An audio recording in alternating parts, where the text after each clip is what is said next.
যারা আমরা স্মার্টফোন ব্যবহার করি অনেক সময় এমবি মিনিটের প্যাকেজ কেনার পরেও আমরা একটা সমস্যা সম্মুখীন হই। সেটা হচ্ছে সবাই হয় না, আবার অনেক সময় অনেকেই হয়। আপনি মনে করেন কোনো একটা ইন্টারনেট প্যাকেজ অ্যাক্টিভ করলেন, কোনো ইন্টারনেট প্যাকেজ আপনি ক্রয় করলেন, নিলেন।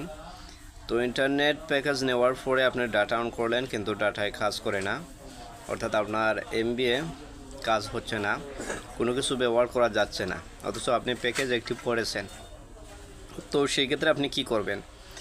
যদি আপনি ইন্টারনেট প্যাকেজ অ্যাক্টিভ করার পরেও আপনার ডাটায় কাজ করে না, আপনি কোনো কিছু ব্যবহার করতে না পারেন, সেক্ষেত্রে আপনাকে প্রথমে ভালো করে চেক করে নিতে হবে আপনার প্যাকেজটা অ্যাক্টিভ হয়েছে কি না। অনেক সময় দেখা যায় যদি আপনার ইমার্জেন্সি লোন নিয়ে থাকেন, সেক্ষেত্রে প্যাকেজ অ্যাক্টিভ না হয়ে লোন পরিশোধ হয়ে ব্যালেন্সের টাকা এর হয়ে যায়, তখন আপনার এমবিএ কাজ করবে না, কারণ আপনার তো এমবিএ অ্যাক্টিভই হয় নাই।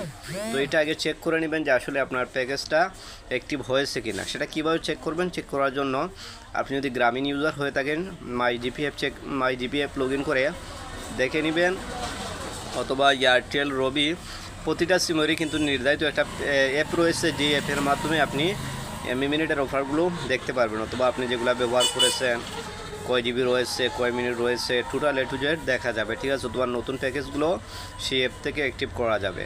তো প্রথমে আপনি চেক করে নিলেন যে আপনার অফারটা অ্যাক্টিভ হয়েছে কি না।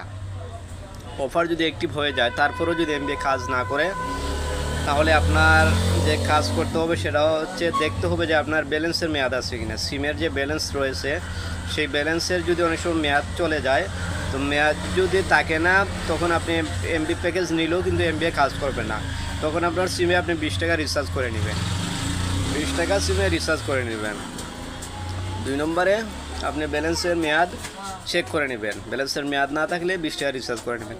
3 নম্বরে ব্যালেন্সের মেয়াদ থাকার পরেও যদি এমবি কাজ করে না, আপনি ফোনটাকে ফ্লাইট মোড দিবেন, ফ্লাইট মোড দেওয়ার পরে আবার অন করবেন, ফ্লাইট মোড অন করবেন, অফ করবেন, অফ করার পরে যদি কাজ করে না, দেখে নেবেন যে আপনার ফোনের ডেট অর্থাৎ তারিখ এবং সময়, টাইম সব ঠিক আছে কি না। এগুলো যদি ঠিক না থাকে, সেক্ষেত্রে ঠিক করে নেবেন।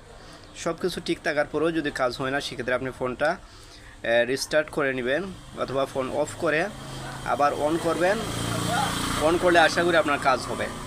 এরপরেও যদি হয় না, আপনি ইউটিউব দেখতে না পান, সেক্ষেত্রে আপনি ইউটিউবটা আপডেট দিয়ে দেবেন। যেই অ্যাপটা ব্যবহার হচ্ছে না, সেই অ্যাপটা দেখবেন প্লে স্টোরে গিয়ে আপডেট চাই কিনা, সেই আপডেট চাইলে আপডেট দিয়ে দেবেন, তাহলে আশা করি আপনার সমস্যার সমাধান হয়ে যাবে। ধন্যবাদ সবাইকে। ভিডিওটা ভালো লাগলে অবশ্যই সাবস্ক্রাইব করবেন আমাদের চ্যানেল।